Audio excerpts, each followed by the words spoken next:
Now, have you heard about the big fry right now of 500,000 sharks may die because of their liver? Because of their what? Their liver.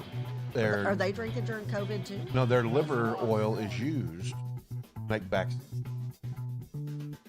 So we may have to kill a bunch of sharks. 500,000 of them. Well, since they're in my top 5, I mean it goes clowns, dolls, and then sharks and ventriloquist dummies are tied for third. Ventriloquist. So you do not like watching, what's his name then, the comedian that has Ahmed? They're just, terrorist. I'm just not, I've never been into those, but then like you go back to the old school ones and that's really bad.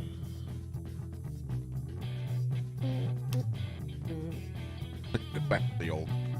You know, like, well, did you ever see that Twilight Zone episode where the guy turns into his ventriloquist dummy and they switch places? Yes. You don't think maybe that jacked me up as a Yeah, kid? probably. So there's a little bit of that. I think we're live. I think I can start sharing.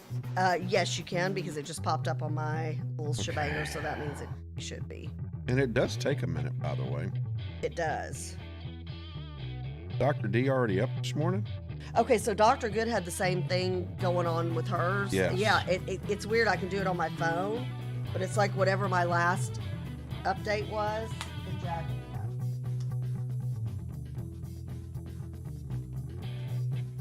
up. Good morning to the crew. Charles should be bringing us in here any minute. He's out in the lobby, your lobby. Oh, I need to tell Brandon that we've got Calvin, Tony, and Tony's friend coming in. And it's okay to let them Brandon, in. yeah. Yeah, Brandon up front. That's okay to let them in. Okay, I gotta get back over. Here we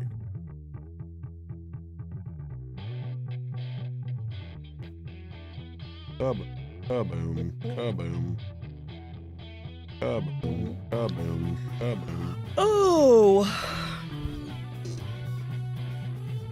I had that thing happen to my tires again today because it's so cool outside. Right. But I didn't worry about it. I just didn't drive any high speeds. Well, did they start to air back up? No, mine, you have to go get them, get them aired up, and then I have to go into my little computer system and ask it to reset. Oh. Before it'll kick back in. Oh, and there, Charles is on the move. Uh-oh. Ruh-roh. Can I get done before he gets here? Yes, you can. You can do it. Can you can I do it. Can I Go, do it? go. It is Monday morning. Yeah, I'm super excited for Gail and Steve's show. It was way good. Well, there's just something very, very, very, very, very appealing. And I've watched, I dig all those financial shows. And I've watched, all Dave Ramsey, all the different folks, who was the lady, the blonde, short-haired lady. She was real good, real intense. But there's just something about listening to a husband and wife talk about it. Yeah.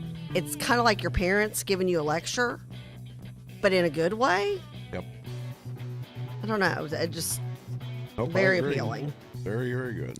Very appealing. All right. There we go. Almost there and there. Boom. I got her done. Rock and roll. Rock and roll's time to sing to Michelle and and chant look, and say and hello. one of the big screen TVs out in the lobby. Look, you can see Charles on the thing. That's hilarious. Do they have us on in the lobby? Yeah, they've got our show on in the lobby. Hey, I that's love way it. good. I like that. Thank you so much, Venture X. Thank you, Venture X Frisco. That's great. So I'm going to have to go to...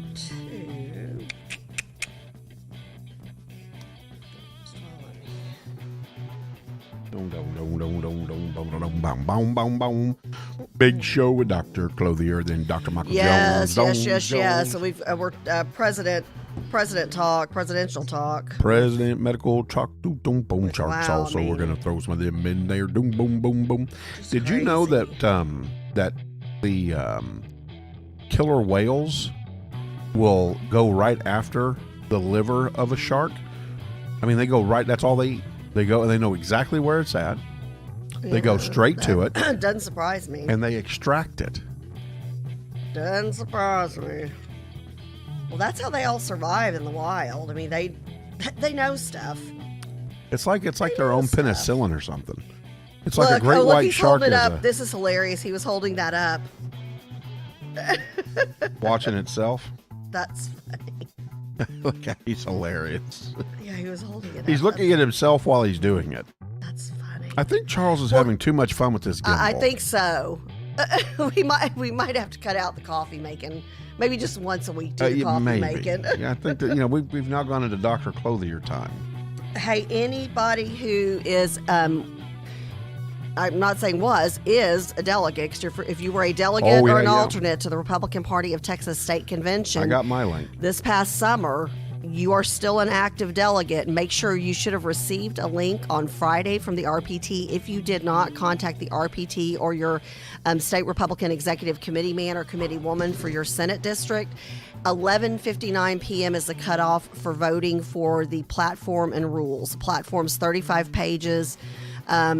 So you can vote in its entirety or plank by plank. So please make sure you take care of that. So you got your, see, I've got to go, my link, it's not like it, I don't think it works. So I've got to go back today and see if it works, and if not, I got to test mine then. Yeah. So Khalid and his group are putting together, I'm going to meet them today for lunch. Well, I call him Khalid. Khalid. Put a little function together. Yes. I think there's a little COVID-19 fear. So I do think that there's some of that. Then everybody needs to wear masks, and we will, because we've had events where we all wear masks, and everybody, they can arrange. We can just thank you, Charles. Hello. We've decided you're having good morning. Way too much fun with the coffee and the TV screen. Too much fun with this. We got Dr. Clothier, I'm sure, in the waiting room. He's probably wondering, He's where probably are going, you guys? why do I see Charles making coffee? Yeah, why do I see Charles making coffee on Dr. Norm Clothier Day? Oh, hey, Shay, good morning, my friend. Good morning, Brother Drake. Okay, so Dr. Good's having the same issue. Yes, ma'am. Dr. Good is having several issues with Facebook. Okay, yeah, I mean... They're not us related. They're Facebook No, these related. are mine are not us related. They're Facebook. So I'm going to have to pull this up. So if I want to comment, I have to comment on the phone. All right. We're going to get Dr. Norm Clothier on here. We're going to be talking about what his well, let me welcome you. Well, howdy, folks. Welcome. Boy, where did that come from? What voice was that? Take a drink out of your hot coffee and you get that Woo! Voice. No, we're going to talk with Dr. Norm Clothier about COVID-19, the president, what we might be experiencing and all that good stuff. And Dr. Clothier said he's doing his weekly, the host will let you in, Dealio. Can we let Dr. Clothier in? Fired up. Let's go. Live from VentureX Studios, it's JP, Kathy, and the crew. And the crew. We need to play that at a louder volume. We do. Get a little louder. So let's go ahead and grab Dr. Norm Clothier with Family Healthcare Associates. Good morning to the crew. Happy Monday. For all your family healthcare needs, whether you're 0 or 99, you will find them taken care of with Dr. Norm Clothier and his associates at Family Healthcare Associates throughout the Metroplex. My favorite doctor, Dr. Norm Clothier, is right there on screen. Good morning, Dr. Clothier. Can Dr. Clothier hear us? I don't think he can hear us. No, he cannot hear us yet. Let's get his volume turned up there. So, we're going to be talking about what we're experiencing with the president, what some of the steps are that are going through and happening, and that's interesting. Well, that's my settings. Is all. Oh, okay. Huh. How fun is that? There. What happened to him? He disappeared. He may have shut off. I don't know, but that's a different camera angle. So this is kind of fun. How often do we have this happen? We've never had it happen. I do not believe I thought we have. had this part nailed down to a T, but evidently I know why. Oh, we're going to play around with some more. Lots of cables involved in this. I forgot to turn some sound, the mic on. Okay, so do we have Dr. Clothier now? Do we have him, or did he leave us? And reminder, while we're getting Dr. Clothier back on, today is the last day to register to vote in the November election. So very Is today big. October 5th already? You got it. You got that right. Wow. Big, October 5th already. Big day. Well, and here's the thing. You may think that you are registered to vote. Double A check. buddy of mine called me, and he said, "Hey, John," he goes, "somebody called me to register to vote." And he goes, "I think I'm registered to vote." I said, "When's the last time you voted?" And it had been a couple years, and I said, "They've probably put you into status." Yep. And so you need to call or look up, and I told him where to go to look it up. And so I said, "You're probably going to have to reinvigorate your voter card." Right. So just better safe than sorry. It's super easy to check it online, to call your county elections department and bust a move on that. Make sure you get to have your voice heard this election cycle. Yeah, we had a buddy of ours who met up here about a show, and now he did get re-registered, but because he had not voted in a long time and time had passed and all that kind of stuff, he had to re-register, but he's good to go. So bust a move on that. So don't be shocked when you get there and someone says you're not registered to vote. Yep. It is not some massive conspiracy. No, it's just that you've got to be allowed your voter card to go dormant. Maybe the last time you voted was for President Trump in 2016. That is a distinct possibility. Just make sure that you check that out. Check it out for your friends, and especially your older relatives and older friends. Good morning, Jim Partridge. Good morning. Good morning, Michelle. You know, Dad. Michelle was at the Houston Texans game. Okay, was she there? Yes, she was there. And then who did you see at Sideways, Michelle? I was anxious to know what band that was. Yippee! It was let me play you some music, Michelle band. and Fred and Gail. Also, Shay. Can you text Dr. Norm to come back on? He was there. I just yes, I think he thought that we weren't there, and I think Okay. he hung up. Is what I think. I re-emailed him, so. We just need to let him know we had some technical difficulties on this end and get him back on because he's got an important topic to talk about. The president and COVID, very important. Yeah. I was sleeping, sorry. That's all right. Here's the thing. I know, and again, we're Medical Monday. One of the things we're going to talk about today, and I'm going to play a video for us, is also 500,000 sharks they're estimating could be killed for their livers, for their liver oil to use for vaccines. For COVID. For COVID-19 specifically, correct. And so there seems to be now a push. Is there a Save the Sharks? Oh, goodness gracious, yes. You know that. You absolutely know that. Have they seen Jaws? Have they seen That's Jaws? all I have to say about that. Well, one of the pictures on Ecosystem something has a woman swimming with a shark. And I'm thinking, yeah, we did that with killer whales at SeaWorld. That doesn't work out so well. I had your logo on, too. Well, now, Dr. Good, she had a shark swim by her on one of her last diving trips. Wasn't a big one, though, right? A shark's a shark.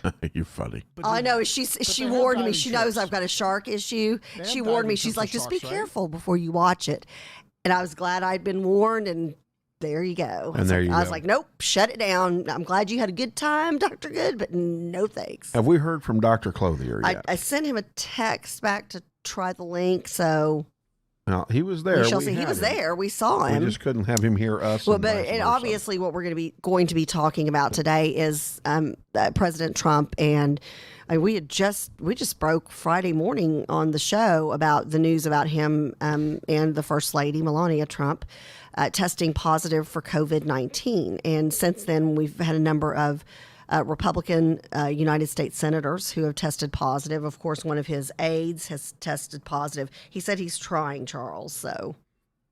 all right. Okay. I'm going to hold off on... But this is one of those things where I remember getting the notification and sitting straight up in bed because the notification came through at like 3 a.m. or something, and just immediately started praying. It was after midnight. Just immediately started praying. Of course, Democrats are eating this thing alive. We'll talk politics on Wednesday. And if we have some time today, we can talk. I don't understand. I just don't get it. I'm glad I don't get it. JP, I'm glad you don't get it. Yeah. We never, and we reported on stuff. We reported on President Obama's policies that we didn't dig all the time. I mean, it was like a daily occurrence with us. Right. Well, he didn't take a lot of his policies. Did I ever wish him ill will? No. Did you ever wish him ill will? No. And I thought he was extremely subversive. Yeah. Extremely. I mean, I just And and divisive. I don't understand. I shared with y'all that one meme that's going around where they've got Melania Trump, the first lady, and then they've got President. Oh, there he Dr. is. Clothier. We got him back in. Can he hear us this time excellent. though? See, can he hear us? I can't hear him. I can hear him. Oh, you can? You I can? cannot. No. I meant. Let me see here. Yeah, we'll talk more about Yeah, we that. don't hear him. Hold on just a second, Dr. Clothier. We're trying to get Is the he sound unmuted? where we can hear Nothing you. on our side. Are you Is he muted by any unmuted? chance on your side? Doesn't look like it. Doesn't look like No. it. Charles, are you sure the board we've got him pushed in where we can hear him? Oh, listen No, to he you can hear because us, you've been though. producing He can hear shows us. this weekend. He can hear Oh. us. I know he can, He hear, can us, hear us, but do we right. have his volume Let blocked? me check something real quick. Yeah, we're going to check Oh, something Charles, real you're quick, killing Dr. us. Clothier. Charles partied like a rock star this weekend because it was his birthday. Today is Sign Language Dr. Clothier Day. Yeah. We're going to challenge his sign Yes. language skills. See if we can't do this for those who are hearing impaired today. Oh, Charles found the issue. Thank you for your patience, Thank you, Dr. Dr. Clothier. Clothier. We love you. There we go. We hear him. Good Monday All right, morning. good morning. Yay! And I see We his got like 4 crosses in the minutes. Yeah, background. 4 minutes. So- So let's just dive right into it. Walter Reed, President Trump, COVID-19, steroid usage. Is it serious, not serious? Some are saying it is, some are saying it isn't. He goes out and he waves to the crowd. All of that in 4 minutes. Yes. Here's No the pressure. deal, okay? If you're in the hospital, and honestly, it doesn't matter if you're the U.S. president or, your cousin that you haven't heard from in 12 years and maybe has been missing for a while, you're going to get, sorry, I just fell over apparently. You're going to get the treatment that you need while you're in the hospital. So the difference in the hospital and being outside the hospital is you get scrutiny for everything. So they'll be checking blood oxygen, they'll be checking x-rays, labs, and they want to treat moment to moment what seems best and what will ultimately resolve the issue as best you can and get the person discharged from the hospital. So I personally don't find it any surprise that he's been on oxygen, at least intermittently, that he's now on dexamethasone, which is a very inexpensive steroid.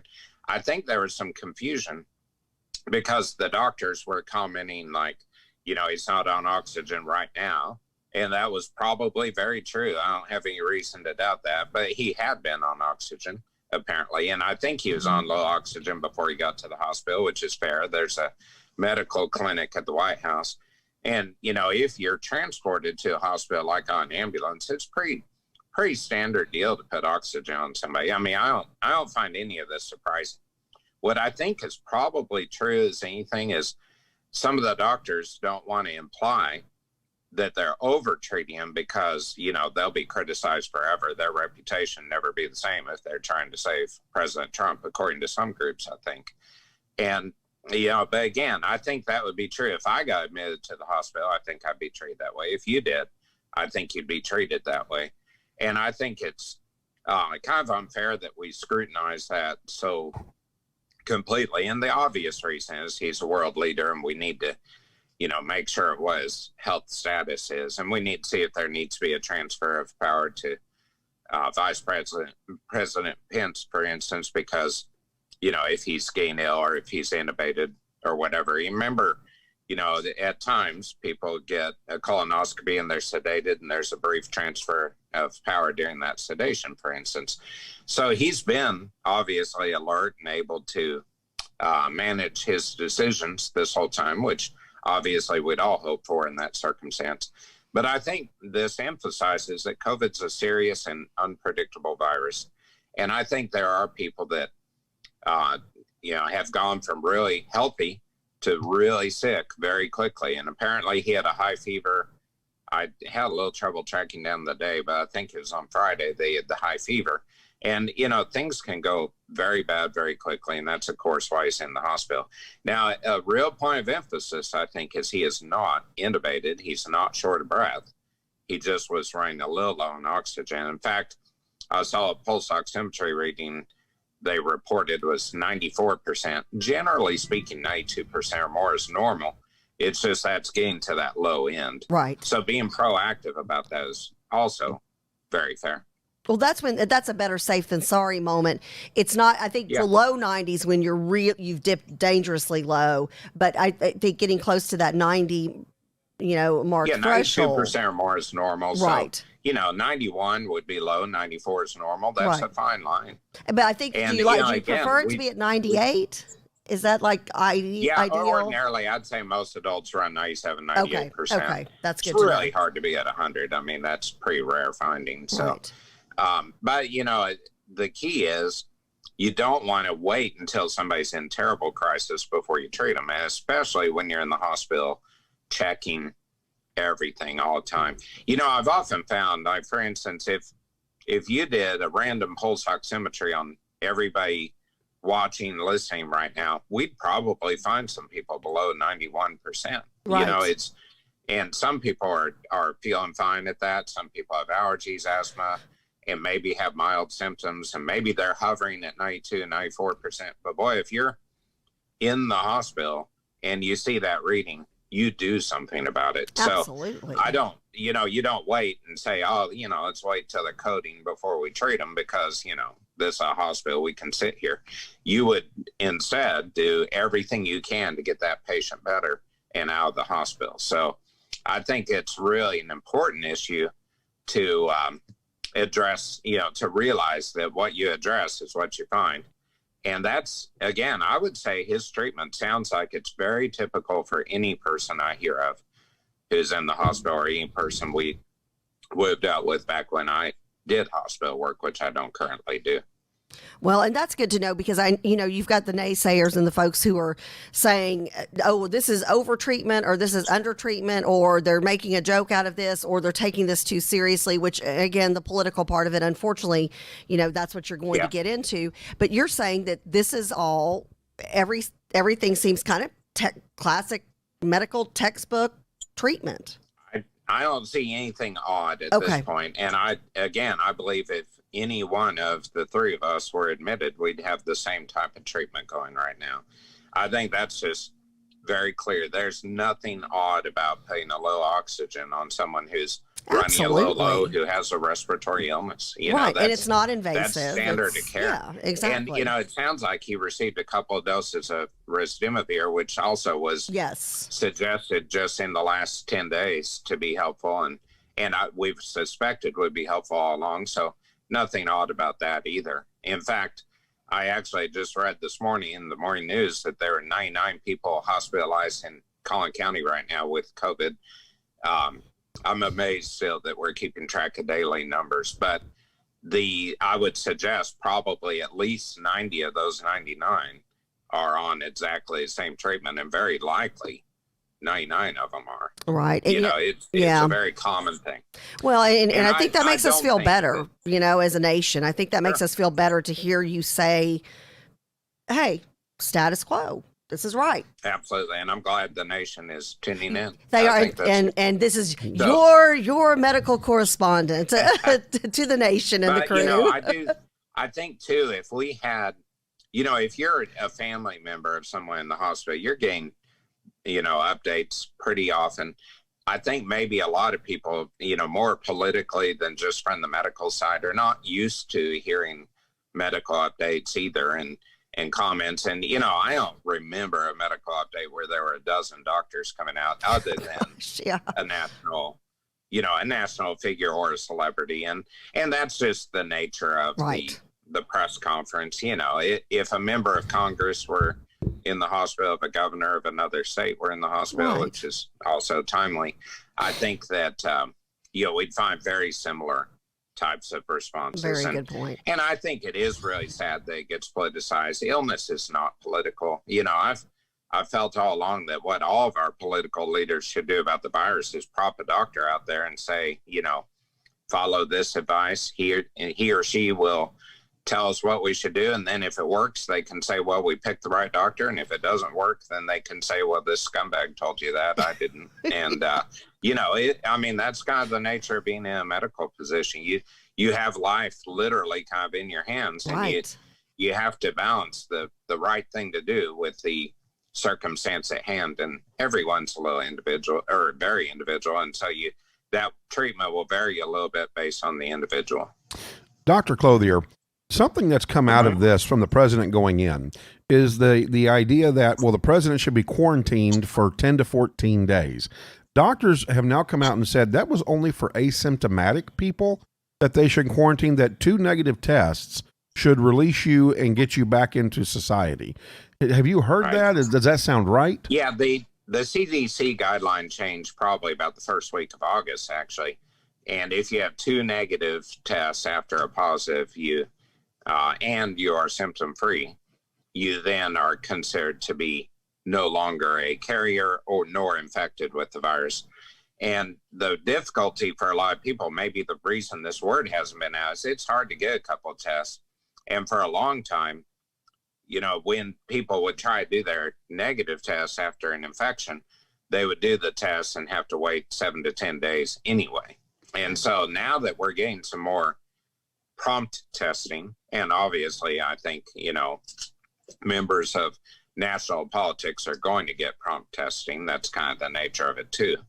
But the test is becoming more available. And so the availability, the response time has picked up considerably.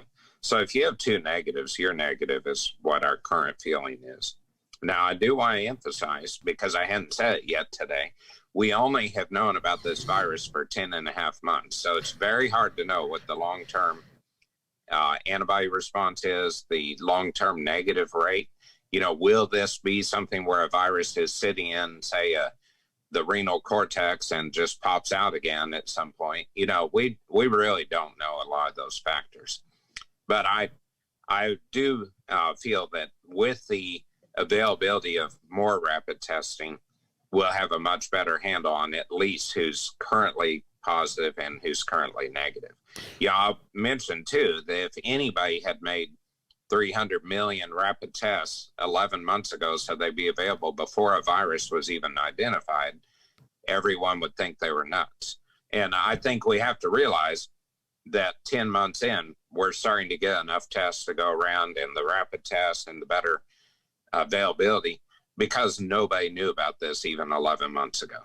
So true. And I love the fact that you're confident enough in your abilities that you're not one of the doctors out there. And again, this is why we are so thankful that you're our medical correspondent for JP, Kathy, and the crew. You're reporting the facts as we know them today, because like you said, it can and most likely will change.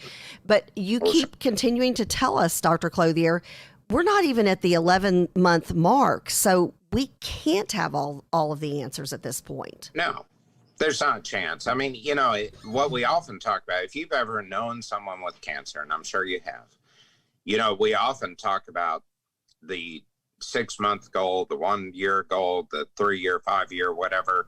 Often there's after 1 year, surveillance kind of softens down to a little less surveillance. And then at 5 years or even at 10 years is when we declare, well, based on 5 years of no evidence of recurrence, we'll say that you're in remission or cured, right, depending on the cancer. And time is a tremendous factor in any human health situation. Just like I wouldn't expect somebody to have, say, a gallbladder out and 2 hours later say, oh, they're fine. Right. There's a recovery phase. And so what we need to know much more about with this virus is what really is the recovery phase, what the long-term outcome is, what happens a year, 2 years, 5 years down the line. And obviously nobody, not one person on earth could know that unless somehow this virus was around before, we thought, and there's a lot of research, but I see no evidence of that. I think we, in modern society, that couldn't be suppressed effectively. So, Dr. Clothier, do we have a peak for this virus yet? Do we know that, okay, after 8 days it's peaked and now we're coming back down?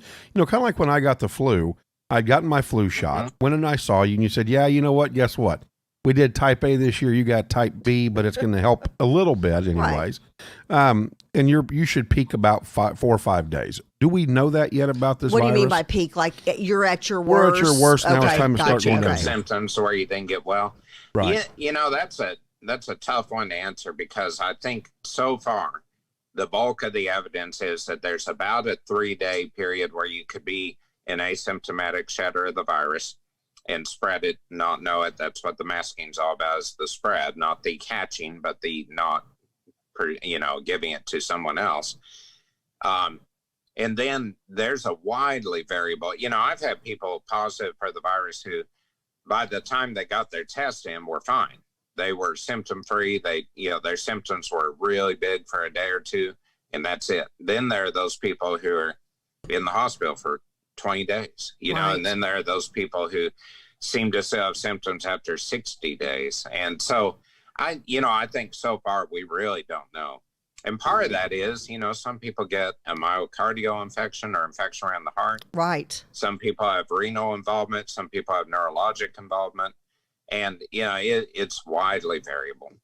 Well, and again, you don't know how you're going to react when you get it. That's why you should be proactive and get in touch with your doctor, Sure. Be smart about it. Try to keep your immune system beefed up so you possibly avoid getting it. Be smart about it. But you don't know, because now, I mean, my goodness, I'm pushing probably personally close to 20 people that I know that have had it. Unfortunately, one family friend has passed from it. But, and this gentleman who passed away, his wife and his daughter had it at the same time. They were fine and recovered actually fairly quickly. So you Right. just don't know. And you hear of somebody who's older, hard. who's got comorbidity issues. You hear of somebody who's younger, who's in, fairly good health and has age on their side, who they go into the hospital, they're, put on a ventilator, and then they don't make it. But then somebody who's, older, has diabetes, high blood pressure, and is pushing 90 makes it. That's, you don't know. There's a lot of human variability and a lot of viral variability, Right. obviously. It is hard. I think the main reason at this point for someone to get a test if they have mild symptoms, because I get that question a lot, what if I have a low-grade fever, low cough? Right. It's reasonable to get a test purely so you can kind of warn people around you to, keep an eye out, make sure you don't fall off the cliff with your symptoms, because people can get very sick very quickly. Yes. The bulk of people will recover. There's no doubt about that. And we're still talking about a death rate in Texas, for instance, of 0.4%. Okay. That sounds very low unless you start looking at 33 million people in Texas. Right. But it's, the ones who fall off that symptom cliff and get really ill and die, we don't have a good handle on that yet. Got to learn more. All right. All right. Well, Wow, Dr. Clothier, great information. do you know of any studies that are information. existing out there right now? Do you get any white papers that come across your desk or updates from medical journals on? Listen to you, white papers. Well, yeah, So fancy. I'm fairly bright. I'm messing with you, JP. Have Yeah. you heard of any of I those? have Anything coming out on There's a that? book in here. Okay, Dr. So, Clothier. You remember, he's got the most sarcastic, dry sense of humor known to mankind. So was there a question in that? Well, the question is, has anything come across your desk that says, hey, we're on the verge of ... No, there are a lot of studies, a shocking number of studies, because of course everyone wants to get a handle on this. There's nothing that I would say is, like maybe later this week we'll have this cure. I think we're making progress, and I think that's noted in the fact that there is a rather low death rate. I keep hearing there are more people dead in America than any other country. That seems to be a really particularly exciting statement to make for the media, but we also, Yeah. have the opportunity to test and to report. And I think if once the full story is written, I think you're going to find there are more dead all over the place. Honestly, I think it's a bad virus, but I think the fact that here we disclose it, and in fact disclose it every day, I think is one reason we have what sounds like really high numbers. They are high numbers, but I don't think it's, like, well, the U.S. can't get a hold of this. I think it's worldwide and very bad, and there are going to be a number of other case reports over time where it'll be discovered that people died of it, but just didn't have testing, or, were found dead at home and didn't know at the time what happened. or more likely dead in the streets. Sadly, you know, Right. we have Yeah, opportunity right. here like nowhere else, and I think that makes numbers look bad sometimes. That's you know, I know that number is being used for political reasons too. And it's really not, you know, the choice of any governing party of any sort to, you know, insert a virus and cause more harm than the rest of the world would see. I don't believe that to be true. And I think we need to back off and realize, you know, these are people, and, you know, a virus is a virus, and we can't contain it. It's like trying to contain, you know, mosquitoes, or you can kill out a few, you're still going to have them around. Right. Well, Dr. Clothier, very well said. Cannot thank you enough for joining us every Monday and helping us understand better what's going on out there in the world medically, especially with something like COVID-19. Very good. Well, Thank have a good you. week, and You do too. stay safe. You as well. too. Have a Stay blessed healthy week. and safe. All right. All right. Thanks. Thanks, Dr. Clothier. So, yeah, and, you know, Dr. Clothier Always great hits it right on information. the head. Always great It's only information. been 10 and a half months. Yes. That's all it's been. And look at the trail that it's left behind, and they're working on it. Talking about the president, here we've got some footage from the White House physician talking about the supplemental oxygen and the Is this Dr. Conley? Yes, Okay, yeah. dexamethasone. So we're going to go to my screen here in just a second with Dr. Charles Gura and bring you what Dr. Conley had to say I love it. as well. Don't forget to go to our link tree. That's LINK T, and I think tr.ee /JP Kathy and the crew. And you can sign up for all of our social media there. You just check all the boxes and you've just become a member of the network. Can you restart your software? Oh, did it please? go off? Yeah, It may I had a have. problem with mine too earlier. So It happens. It's a Bluetooth scenario. But we did have some folks from the crew that tried to get on our link tree and got there and then went, what do you do with this? There's a bunch of boxes to check. Just check them all. And that way you can become a part of the network. Oh, there you go. And you can watch us And from we've got any a couple one of of the other members of the crew who have signed on. 0.113. We've got Cleo, we've got Lisa, we've got it Gordon, says we've got Coach Quigley. So good morning to y'all. And as a matter of fact, Lisa and I are going to be doing a show. We are starting 2 weeks from today, and so super excited about that. If it's a show geared towards women of faith or women who are looking for how to better use faith in their life as a coping mechanism, as a way to get from one day to the next. Have we said the name of the show yet, JP? Can I say You that? did say it already. Oh, once. okay, Not, so I not can today. say- Not today, but you said it last week. Okay. But all I Okay. see So is it's called The Heart and Soul of Texas Women, and we are starting that 2 weeks from today here at the JP Kathy and the Crew Network. Super excited about that. And Lisa is an amazingly uplifting woman who puts God first in her life. You are going to be inspired by her. We have got some stellar guests that are coming on the show, other women who use their faith in their everyday life, and really, really are excited about this show. Really super excited. So I'm very excited about it. Is Well, that and what I'm also, supposed to be seeing? what's that? Is that what I'm supposed to be seeing? You can see that. That's on my desktop. So that's interesting that you see that. I'm glad that you're connected because mine was giving me a hard time there. I still can't make comments on my Facebook Well, Your software. feed. Hold on. Also very excited about the fact that we've got our launch of MoneyLink on Thursday mornings from 7:30 to 8:30. The crew is in for a treat. You're absolutely in an for a awesome treat. logo. JP And started Sharon Inman did the producing. logo. She did a I fantastic wondered if job. she did that. She did the Sharon Inman, logo. if you need a logo done, and she's very affordable, she does phenomenal work on logos. She's done our logo. She did Stephen Gale's logo. JP produced and directed the show this weekend. I got to see some little glimpses of them getting the show ready. I tell you, I will Try be my tuning screen, in Charles. every single Thursday morning. It's a great perspective to see there's just something very soothing, kind of very listen to what mom and dad have to say from that couple's point of view. There's just something about listening to financial information. They're not giving financial advice or anything like that, but they're educating you, and things that I feel like I probably should have learned in high school or college. I'm like, wow, how did I not learn that? Well, and what's fun is they're Did you still get husband that and kind of- wife. Yeah, and so and they're such a cute couple. You can just tell they've got so much respect for each other, but they're able to have a good time together and poke fun at each other. So while you're being educated, you're also being entertained. Absolutely. I just love that. So Thursday, good stuff. 7:30 to 8:30. Thursday's just jam packed. It is. We have a great lineup on Thursdays. And then we've got the lawyer show, which I tell you, Jeremy Rosenthal is knocking it out of the park with that show. He is, and people love the show.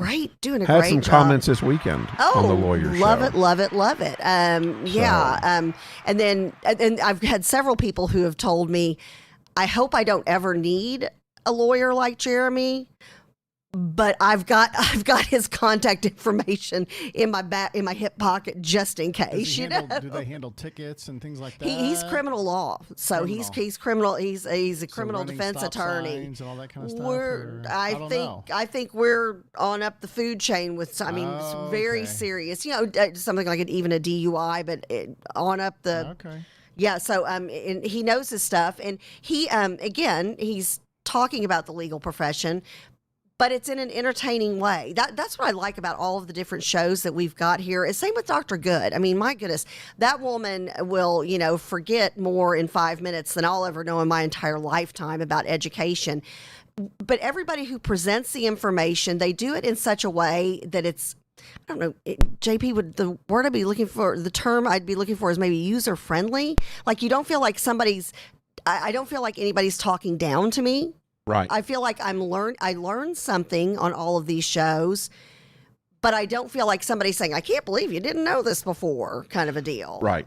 If that makes sense. And then they're also entertaining, and they all have their own rebooting. The switcher just died. Sense of humor and stuff like that. So, man, good stuff. It is good. So, well, and again, Thursday's lineup. Let's go over Thursday's lineup. Oh, and Andrew real quick. White, he's watching. Good morning, Andrew. Good morning, Major and White. Chuck. Saturday mornings. Yeah, Andrew and Andrew White. And we did get Chuck our sound Wright. situation fixed. It was a cable. Yes, Andrew, sorry about that. But and a bad cable. What a great first show that they had on Saturday morning. And right now, by the way, combined hits over 500. We're almost 600 views on that show. Love it. Brand new show, a military show. You've got a Marine and an Army guy, and they're really fun, and they talk about, historical significance of the military and of veterans. They talk about nonprofits that are out there that you can help support the veteran community.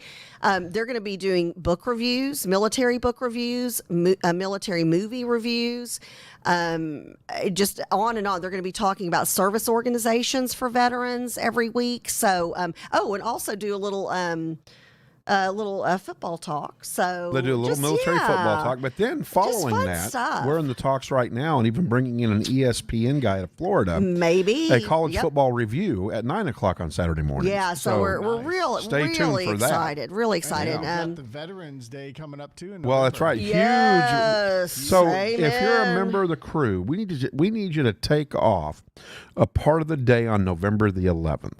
And come on up to Venture X Studios. We're looking at getting some breakfast donated, some lunch donated. We're going to do our very first Veterans Telethon.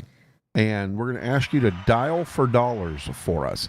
And so we want you to get on the calendar November the 11th. We're going to run from 7:30 8 hours to straight. 5 o'clock. Yep. If you've got a small business and you want to be a part of that, we will allow you to absolutely plug your business while you're up here. Yes, dialing yes, for yes. dollars. Because we'll be, as a matter of fact, what we may want to do, 0.113. JP, we might want to play a little. That may be the day that we kick off a little paper football, and have a little football going on, have some fun. Maybe later in the day, bring out some beer and wine, and kind of finish off the day with a happy hour. We've got a second military show that's going to be starting, and it revolves around a nationwide organization that's really geared towards transitioning soldiers from the military world to the private sector world to back out into, you know, the free market. So, just very, very excited. We've, and then, we can't forget the Punchline players. Well, I haven't covered all three. We just stopped at we went to the telethon. I do want to come back to the telethon. Great show on Thursday night. November the 11th. Yes. We would like for you to take off some time, bring coworkers, bring your CEO, come on in. We will help promote your business while you are dialing for dollars. Bring your cell phone with you. We're going to go from 7:30 when the show kicks off until 5 o'clock that day. Faye Curtis said, "Count me in." All right, and Faye will let you push your 3-day walk with Susan G. Komen. Yes. And so come on in. But yeah, we need your help to raise money for disabled veterans. Our goal is $1,000 to raise, and I know that the crew can do that. Right. So also don't forget to go to Linktree and sign up for all of our social media so you can see the telethon, because we're going to stay live all day, the whole day, doing the telethon. So we want you to join us. But so on Thursdays, we from the crew 8 hours of JP, Kathy, and the crew for that. That would be awesome if we had somebody who could do a match. If we hit our goal of 1,000, that'd be wonderful if somebody could find us. If you know somebody who would do that. If you know of a company fantastic. or absolutely. Yeah, so just, good stuff. And then the Punchline players who crazy talented group of young men and young women from Creative Arts for Christ, led by our own Crystal Griffith, who is just an amazingly talented woman herself. This show, I can't get enough of it on Thursday nights. I mean, they are crazy talented. Just crazy talented. I'm going to go on a campaign against pop-ups, by the way. Cleo said she would help. Thank you, Cleo. Very we would good, love Cleo. to have you up Thank you. here. And Faye, we love you.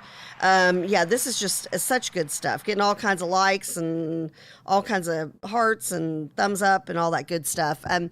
We're very blessed that, gosh, we just started the new JP, Kathy, and the Crew format and network on August 3rd. And here we are, barely 2 months later, and we've already got other shows up and running, a number of shows in production, in the hopper, ready to start. Yep. It's good stuff, JP. Good stuff. A lot getting ready to launch. High five from across the table. Yeah. Well, we could talk. Oh, high five. Coach Quigley says we could challenge Randy Travis to match.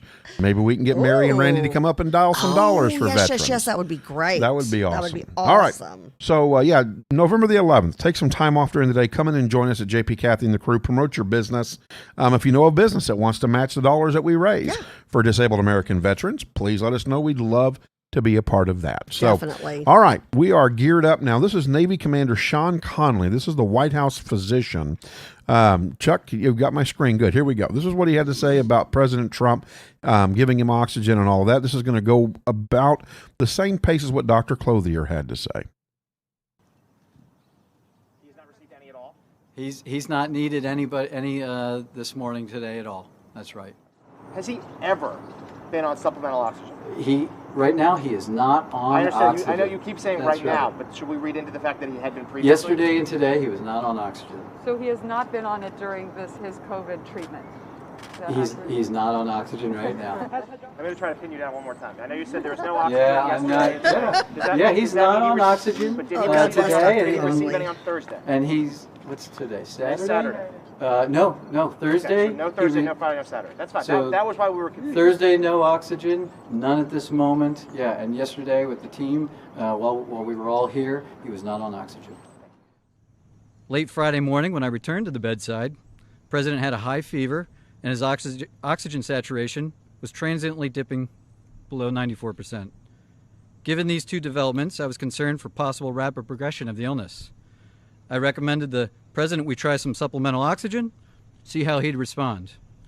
He was fairly adamant that he didn't need it. He was not short of breath. He was tired, had the fever, and that was about it. And after about a minute, on only 2 liters, his saturation levels were back over 95%. Did you give him a second round of supplemental oxygen yesterday?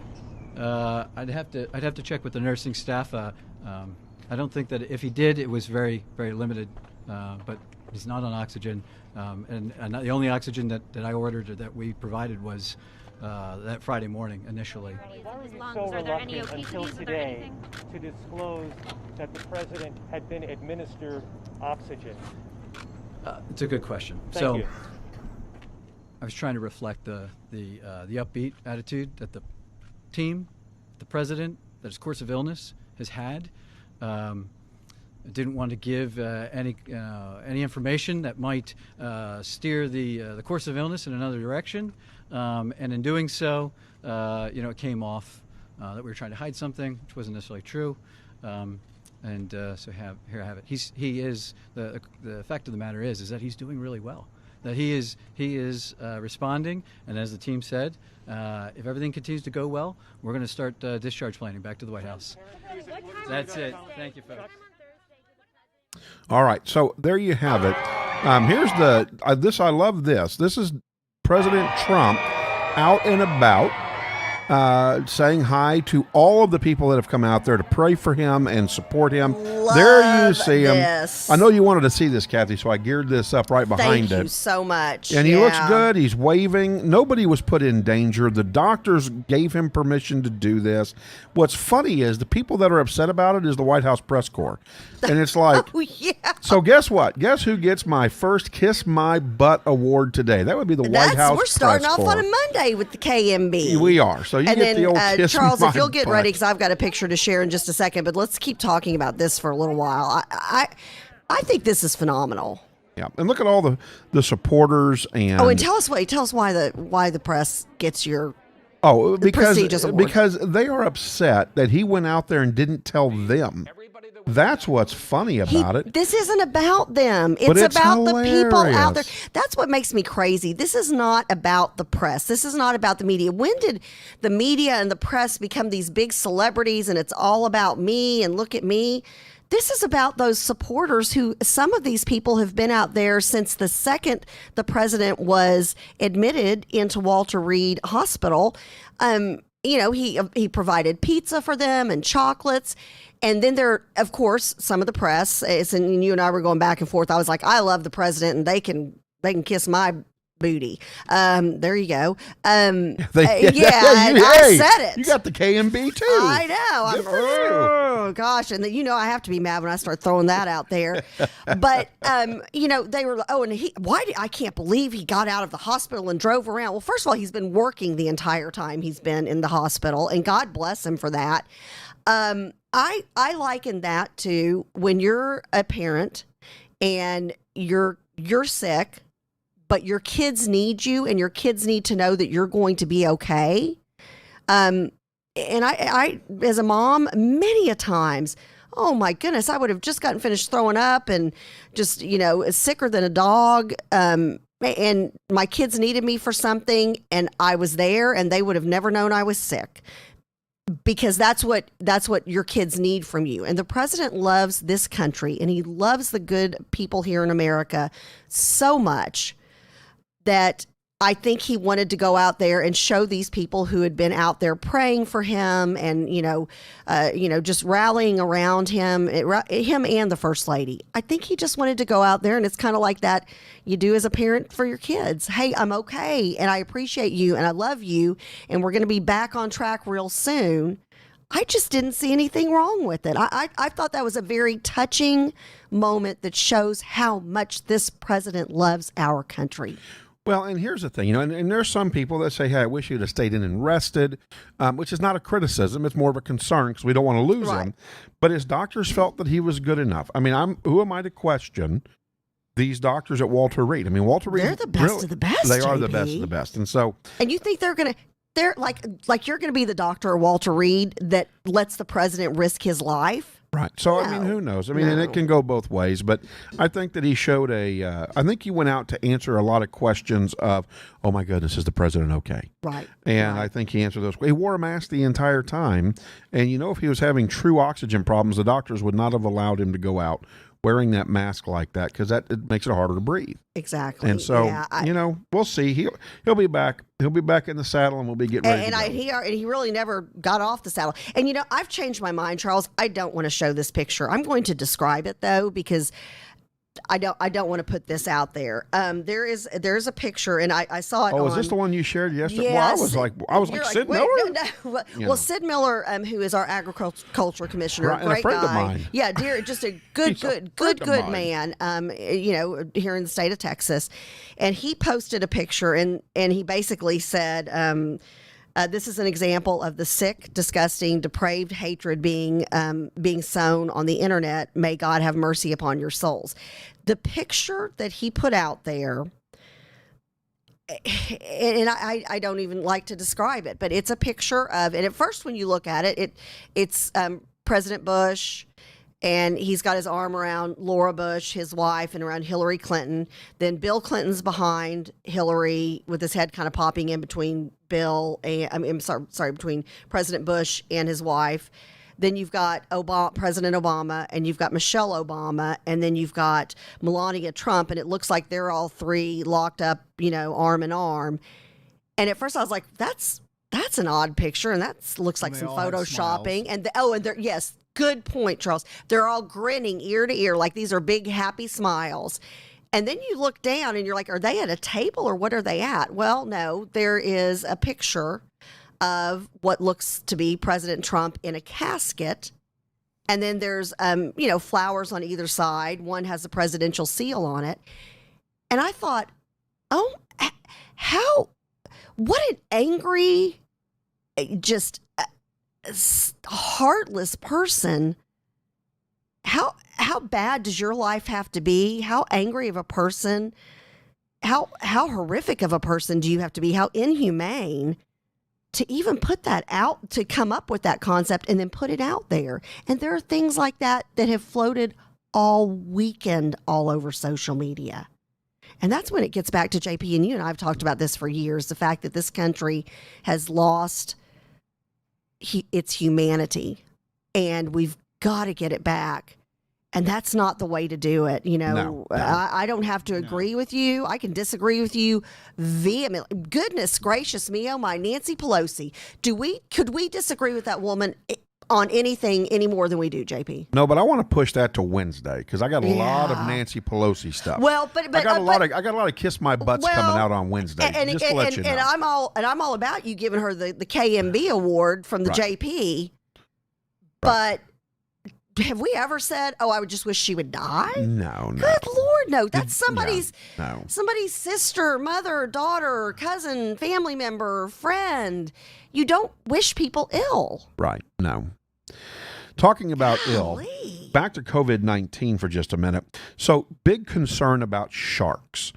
Sharks evidently possess squalene, which is an oil in their liver, and it's used for vaccines. And it looks like there's a number. I don't know how this number comes about. I don't know if there's a department of let me release numbers on something that we don't know yet. But 500,000 sharks are supposedly on the table here to be killed. Actually, I want to see. They're saying can we do this a full murdered. screen? I want to see this picture because and so, sharks we're are in gonna one of play my this phobias. video here. This is from a Miami station. I didn't want to play the eco one because that one's way left, and so it makes it sound like the whole it sound like the whole world's gonna come to an end if we kill a shark. So now, and keep in mind, great whites do this all the time. I didn't know this, but great whites know exactly where the liver is on a shark, and they go right to it, and that's what they eat. They will kill the shark by removing the shark's liver and eating it. Very interesting. I wonder if it's like an antibiotic for killer whales. Yeah, what is it that's in there that? Squalene oil. And what is that? Evidently, it's a very good medicinal oil, especially used for vaccines. So here we go. We're going to play the video. Can we make that the whole screen? Do we have sound? My sound is up. We had sound. Charles, we got to get this one figured out. Now that's showing no sound right there. And we now here we know go. which levers we can pull to help make that happen. My favorite part of Global ThinPrint is it's not just a science project. So we actually do the science, we get the data, and in Belize, for example, we took that data to the government. We showed that sharks were quite depleted in many areas in Belize, And the government took action to actually reverse that. They put in some new policies. And even more than that, we were able to go into the fishing communities that they identified and hire the guys that fish for sharks to actually work with us to do surveys. And that actually provided an alternative livelihood other than fishing that was good for the people and the sharks. Well, that's good, though. Now we'll have $500,000 to be able to use for the vaccine. Has told us that one thing you can do to protect sharks is just ban all fishing in an area. We call those no-take marine reserves. The only issue with that is that it's usually a very confined area. But another thing you can do is specifically ban certain types of fishing that are very destructive to sharks, like gill nets and long lines, but apply that over a really big area and allow the fishermen to do other things like hand lines to target the reef fish. That's a sort of compromise solution that doesn't ban all So fishing, here's again but trying would be to really not helpful for sharks. get rid of sharks along all of the coral reefs and protect them, because of the concern that there is going to be 500,000 sharks that could die. And of course, they never told us why in that video. That was kind of interesting. But we're here with Chomper. Oh, we're here with Chomper the turtle. That's kind of cool. Hey, Chomper! I want to see Chomper. All I can think of is when you talk about the sharks is, I want to see Chomper. of course, I'm sorry, everybody. Baby shark, do do do. Yeah. Baby shark. Let's show Chomper the turtle real quick while we wait for Dr. Jones. Can we finish singing that song? Oh, Chomper, is he okay? Yeah, Chomper's getting some medical care. Oh, poor Turn us baby. back up there, Charles. You turned our volume What's wrong down. with Chomper's Thank He's got a goodness Dr. tumor. Terry arrives tomorrow. See his Just tumor? wanted to give you a quick live feed of what is the largest tumor that we've ever seen here at the Turtle Hospital. And that's medical. Chomper weighed in at about 150 pounds, but we're thinking I have Dr. Jones. Very good. that tumor. So there's Chomper. He's cute. They're gonna Oh, get rid sweet baby. They were able to take care of his tumor. So he's good now? He's good. Okay, good. Yep, he's good. All right. We are lucky, fortunate, and excited to have joining us now Dr. Michael Jones. Yes. An OBGYN here in the Collin County area, in McKinney, if I'm not mistaken still. He specializes in infertility, right? OBGYN. Well, I said that I said that, Charles. I said OBGYN first, and I said he specializes in infertility. So we've had Dr. Jones on the JP, Kathy, and the crew before, and hopefully we can make him a regular right here on JP, Kathy, and the crew on Medical Mondays. So no video. No video. All right, so let's bring his audio in and take Chomper the turtle off the screen. Then. I was going to say, I don't think we want Chomper the turtle and Dr. There Jones. we go. Let's put Dr. Jones' website information up on the there screen. We go. Dr. Michael Jones, good morning. Good morning. How are you? I'm good. Excellent. So, welcome. Thanks for joining us here on JP, Kathy, and the crew again, and we're hoping we can make you kind of a regular on Medical Monday. Well, that sounds like fun. So, Dr. Jones, give us a little background. And I know that, did you actually start your practice in Ennis and then move it up to McKinney?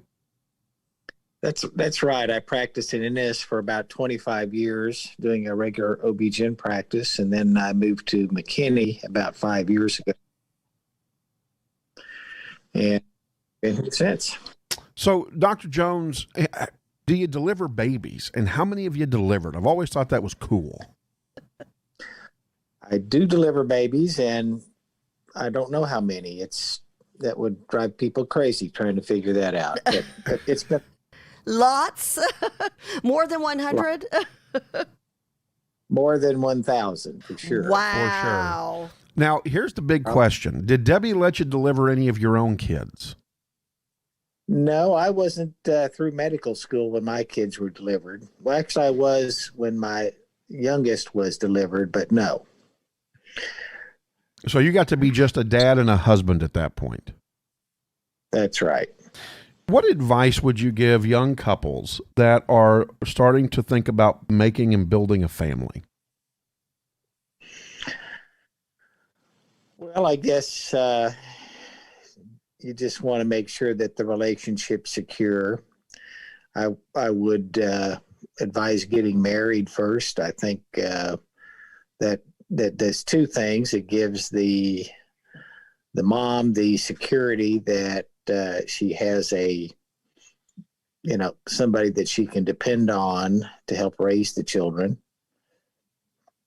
I guess that's the first thing I would do. I would get on a vitamin that has folic acid in it, or folate, to reduce the risk of neural tube defects like spina bifida. But that's about it. Dr. Jones, on your website, you say that you are a pro-life board certified obstetrician and gynecologist. Define that for us. I mean, I would think that every OBGYN would be a pro-life, board certified. I mean, so can you explain that and what differentiates you from everybody else? Well, not everybody is board certified. You don't have to be board certified to practice OB-GYN, although most hospitals will not give you privileges unless you are board certified or at least eligible to be board certified. The pro-life part, a lot of OB-GYNs would say, well, they're pro-life, they don't believe in abortion, and which is the same as with me, but I also don't prescribe artificial birth control. I don't do sterilizations, although once upon a time I did. And that's really the difference. There's probably there's only two other doctors that I know of that are pro-life obstetricians. And one is Dr. Behan practices out of Presbyterian, and his associate, whose name escapes me right now. I guess I'm just, to me, when you're able to bring life in, right? So right. God sends down this little soul to create this life and has made you a tool that allows you to help bring in God's given to safely get the woman and the baby through a right. 9-month pregnancy. That's a long time, and safely through a delivery, which you just can imagine all the things that can go wrong during a delivery. So I'm with JP. I just can't imagine being a gynecologist, and in particular somebody who is a fertility specialist or an OBGYN, an obstetrician. I don't see how all of them are just declared pro-life. Right, or why you wouldn't be pro-life. Yeah, so good for you. Good for you. So thank you for that, Dr. Jones. Dr. Jones, if I'm a young couple, we're married and we're committed to our faith, we're committed to our relationship and each other, and we've been trying to have a child, but we've struggled somewhat. What does struggle look like? And is there a time frame on struggle? When is it a good time to say, okay, we need to probably bring in a Dr. Jones? Yeah. Well, if you are taking one of the natural family planning approaches where you know about when you are fertile, you can do this by understanding the physical signs of fertility, or you can use ovulation predictor kits to find out when approximately you're ovulating. And if you have had intercourse during the fertile window every month for 6 months, then it's considered infertility. Or if you have had random intercourse for over a year, not knowing when the fertile window is and haven't conceived, then that's also considered infertility. It's time to be evaluated for that. So you go through that process and you've hit that time frame. So you've been trying, you've hit around the ovulation time or the fertility time. And so you call the doctor. I'm sure there's some anxiety that comes along with this. There's probably a little sadness that they were not able to get pregnant naturally. Well, and when's the time before that question would be, my question would be, how long is it that you've tried everything and you've done the ovulation kit, you've marked your cycle, all that kind of good stuff. At how many months? 6 or do you months. Try a year? Okay, so 6 months. 6 months. And then if is you're about, randomly, it's a year, he said. Okay, gotcha. Okay, I did not hear that. So good. Okay, good to know. So what does that phone call sound like when they call in, and how do you train your staff or yourself to talk with a couple like that?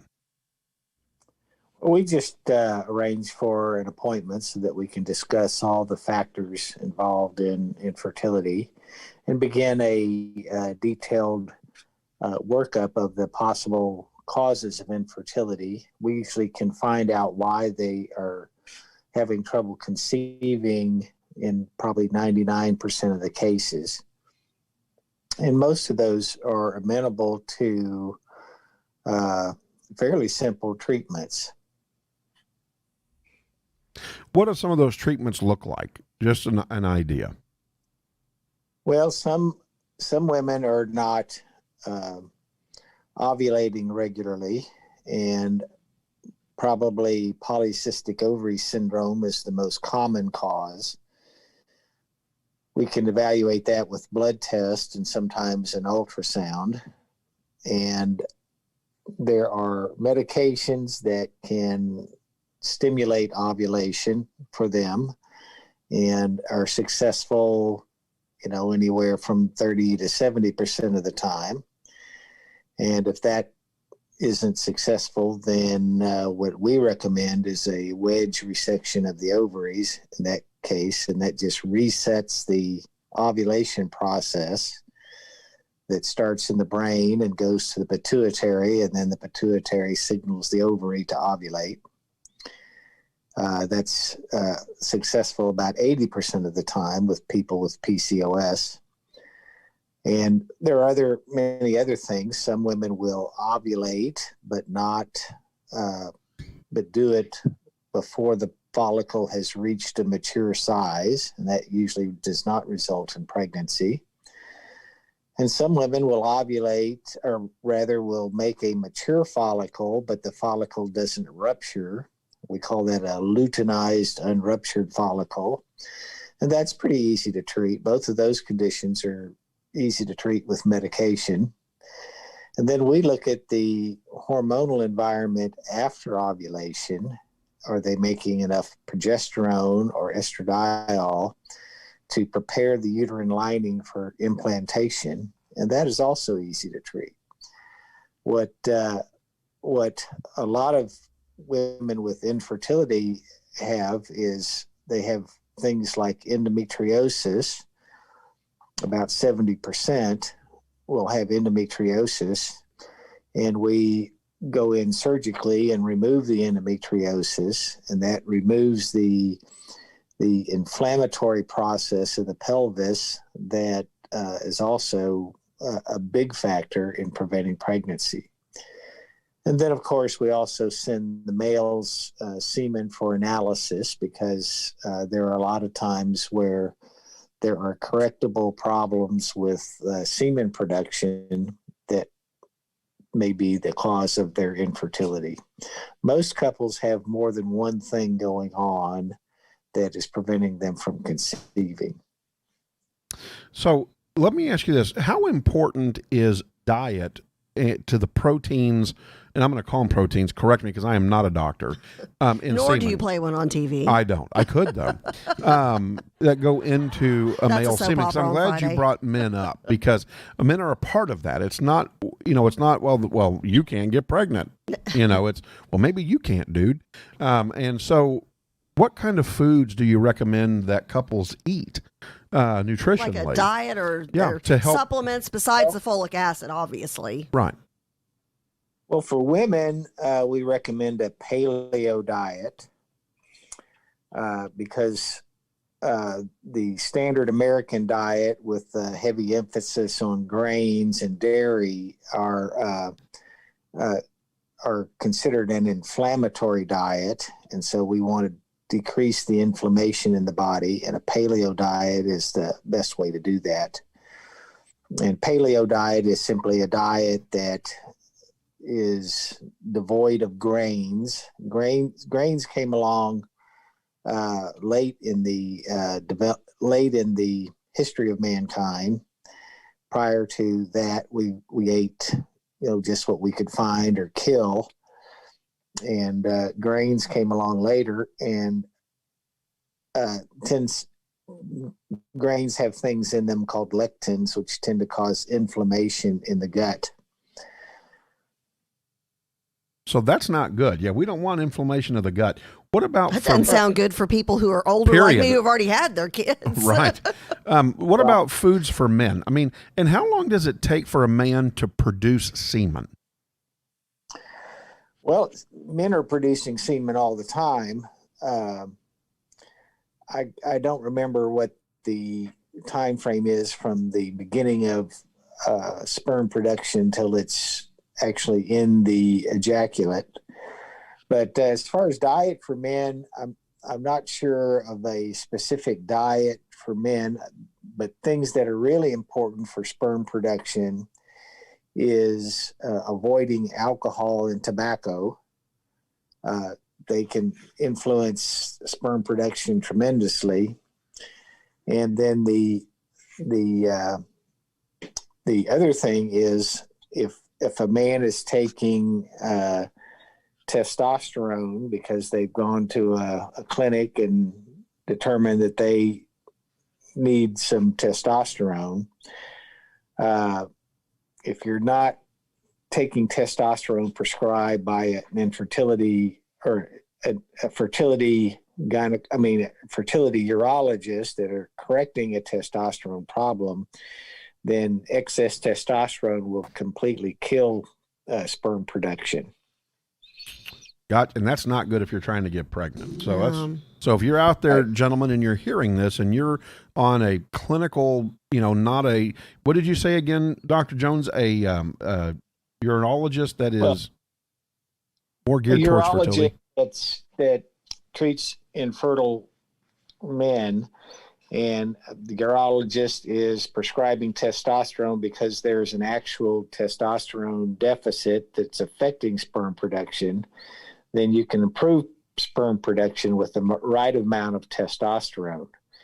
I think most men that get testosterone supplements or testosterone injections and that sort of thing are getting a supra-physiologic dose of testosterone, and that will just kill sperm production. All right. So, and that's important to know and understand. That may be part of the issue. So a lot of things could be lifestyle checks to try to make yourself healthier, to be more prepared for fertility.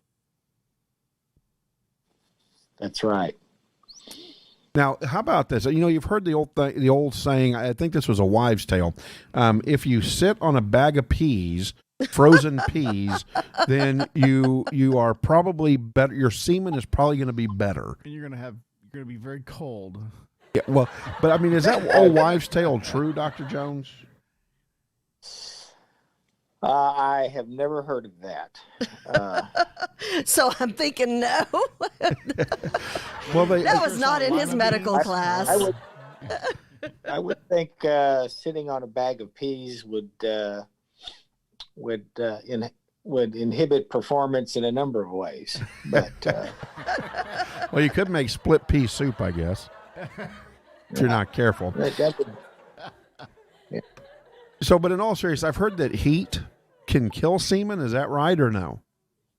Well, I mean, the scrotum has a muscle that's part of the scrotum called the cremastic muscle, and it raises and lowers the testes to get them closer to the body when it's cold outside, or to drop them down lower when it's hot outside, because temperature of the testes is important in sperm production. And that's why some men have what's called a varicocele, which is an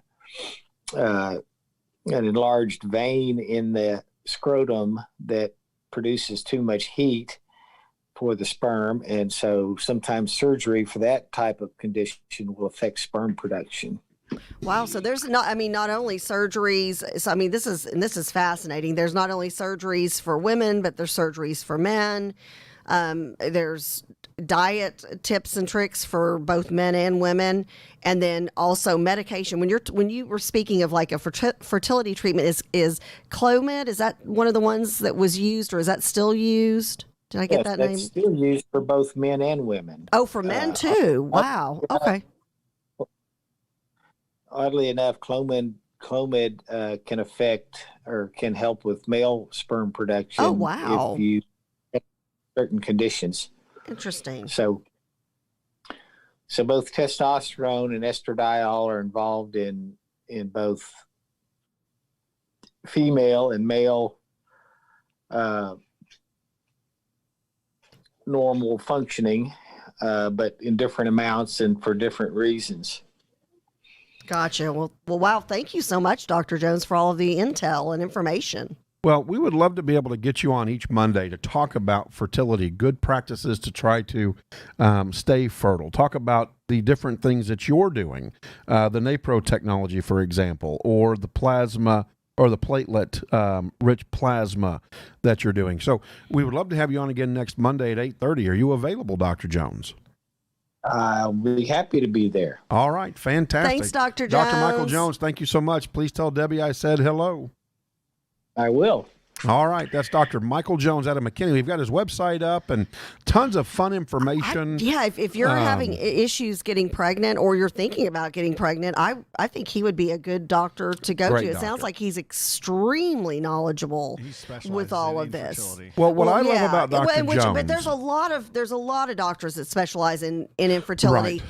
You got to make sure you get with the right one. Well, what I love about Dr. Jones, first of all, is his faith. Oh, my goodness. Dr. Jones and his faith with God. Wears it on his sleeve. Yeah. He is a devout Christian man, devout Catholic man, great family man, hugely ethical. If you want an ethical doctor, and I'm not saying other doctors aren't, don't go there. Well, he didn't call me ethical. Well, then maybe you're not. Maybe you shouldn't be worried about it. And that's not it. No, maybe you shouldn't be worried about it. Well, and that's not it. That doctor needs to call me. Again, you're just saying you we need to talk. You personally know this gentleman, so there's a big difference there. You know, I was being funny. Yeah. I was trying to but be funny. infertility is a very being somebody who has dealt with that back in the day. Laughed. Yeah, yes, we do have a live audience. We do, but help me out here, Charles. Thank you. But we do have really a live audience because we've got a meeting with a potential future podcaster. That's right, very coming up next. But being somebody who is my mic on? I think okay. Well, because Charles was talking over me. I'm like, I think maybe he's turned me off. And I think Charles was talking under you. I think because I think you were louder than him. I think that makes him under you. Well, as somebody who see what I mean? As somebody who's dealt with infertility back in the day, I mean, yes, that's right. Literally, when I say my kids are miracles and gifts from God, there's no joke there. Yeah. Several of the things he talked about, been there and done that, poster child for it. So it's a very the physical things that you go through during infertility are they can be frightening, overwhelming, scary. But the emotional part of it, I think, is worse. I think the emotional, goodness gracious, I imagine, spiritual part of it, your spirituality and your faith is what gets you through it, because at the end of the day, God has a plan, and there are different ways that kids come to us. Hey, at one point I was like, adoption may be my option, and if that's the case, then there is a child who literally God has already picked out for me. So it's one of those things that. It is very emotional, and especially I think if you're younger. Now, when you're older and you're trying to get pregnant, you probably expect you're going to have some issues, which was my case. I didn't have my kids until 36 and 38, but tried a long time before then. But it's one of those things that you just have to have that faith. And I think if you're younger and you're dealing with infertility, I think that would be even more frightening. But it sounds like, heck, from back in the days when I was dealing with this, there are way more things out there nowadays. Oh, tons. Well, and again, which is a good thing. Yeah, and Dr. Jones is very much into the natural approach to it. Right. That's his first approach. He knew exactly what diet a woman should be on if she's trying to get pregnant. Right. But again, his faith is my number one. What leads him? Yeah. I mean, number two is ethic. Is very, very good. That's my number two. My number three is the fact that he's a family man. Yeah. He has children. He has grandchildren. I think they're on the brink of great-grandchildren, if I'm not mistaken. And so, again, just a great doctor overall, great disposition. I love Dr. Jones and his family. And so... when you say it that way, I always think of Indiana Jones. Well, maybe he's Indiana Jones of the OBGYN community. There you go. Okay, so this is great. So, of course, some of our female members of the crew have been talking about going back and forth, like, who's trying to get pregnant? I'm like, love that time in my life. Absolutely loved it. That ship has sailed. And so everybody's been making their comments. Cleo's is the best. At this point in my life, I'd rather be shaved bald and paraded naked through the streets of Plano twice before having another baby. So there you go. So, Cleo, are you sure about that? I think there's some confusion. I think Cleo confused everybody. She may or may not want a baby. So here's no, she's okay with her puppy. Well, but here's the thing. Let's talk about her child right now. I want to do a big old kudos out to her. Trajan, did his West Point ring ceremony with the beautiful young lady next to him. I love the picture and love the background. Love where they did the ring ceremony. Yeah. So congratulations to your West Point senior and his ring ceremony. Love that. Bravo. That's so awesome. Yeah, great job, Cleo. And with all the stuff going on with COVID and all the things, and and another thing we're going to be bringing back, I believe, on October 19th, JP, is that right? To our Medical Monday podcast is the mental health moment, and we recognize we've had a number of people worldwide who have asked about the mental health moment and where is it and when's it coming back. I believe it's October 19th. Correct. Is when we kick that back off. Correct. Especially now more than ever. During COVID, people are in need. People of all ages are in need, all walks of life. It doesn't matter your background, if you're black, white, purple, anything in between. It doesn't matter if you're a young child or you're in a nursing home. People need this. They really need this, and we recognize that. And we're bringing that back with Acadia. We are. And Chris Getz. Acadia, So we're real excited. Charles, about put that back up there. Charles has just flashed the suicide prevention hotline. And by the way, I want to thank the Gail, stop. I know. Yes, I'm channeling my inner money link, Gail. Gail. Stop it, Gail. But no, he's flashed on the screen, suicide prevention hotline. Yes, I want to thank the crew for meeting my $200 goal to raise money. Wonderful. They met the goal. Facebook didn't send me anything on that, by the way. I had to have Gail or Michelle tell me that you met I made the $200 goal. Like, they didn't send me a message. Like, especially suicide prevention, and you did it during September, which is Suicide Awareness Month. It seems like you would have gotten like a like from Facebook, or just a notification that says, hey, you've met your goal, congratulations, or something. So want to thank the crew for helping me meet that goal of $200 donated out there to help fight suicides and people who may have suicide ideations. And again, we flashed that number on there. We'll do it periodically as well. Mental health moment getting ready to kick off with Acadia. If you know anybody who needs help, do not be, and this is something we talked about, with a couple of our guests during the month of September. Don't be afraid. Reach out. Better safe than sorry. If there's somebody you need to check on, better that they think you are the biggest nuisance in the world. Right. Then you find out that they had taken their life, and maybe you could have gotten them to somebody who could have helped them. Positive person experience for them, please. Yes, absolutely. Yep. So, and we're going to do Positive Person Experience Friday. We had a packed Friday this last Friday, but I've got we have a packed Friday every Friday. We do. Well, and entertainment news just keeps getting better. Yeah, well, yes, and I think I will be doing a Bold and Beautiful and Young and the Restless update. Oh, I can't wait for that. We've got to do a Kiss, you and I. The way that Bold and the Beautiful does it. Oh, I want to bring in mannequins and show. That's what I'm saying. I've got it. But then we'll put you and I together like we've kissed on the air and we cause controversy. Oh, my God. Well, how do you say it? Controversy? Controversy. Yeah, controversy. You have to do that split screen. It's the funniest thing. So we'll do that. Soap operas we'll do a soap opera hilarious right now. Oh. Yeah. That'll be hilarious.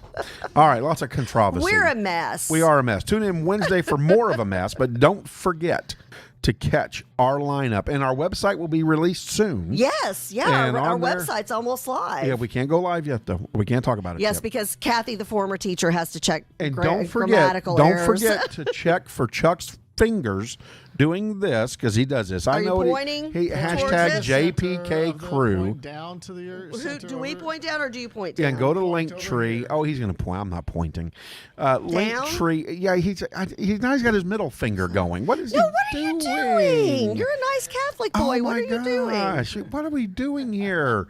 Did you become like a monk or Tio's something watching. Good from morning, London? Tio. That's the longest Are you finger. like That's the one that can point the you farthest. and Robin Hood? Give me a break, dude. No, such go a to mess. Linktree at /JP Kathy and the crew.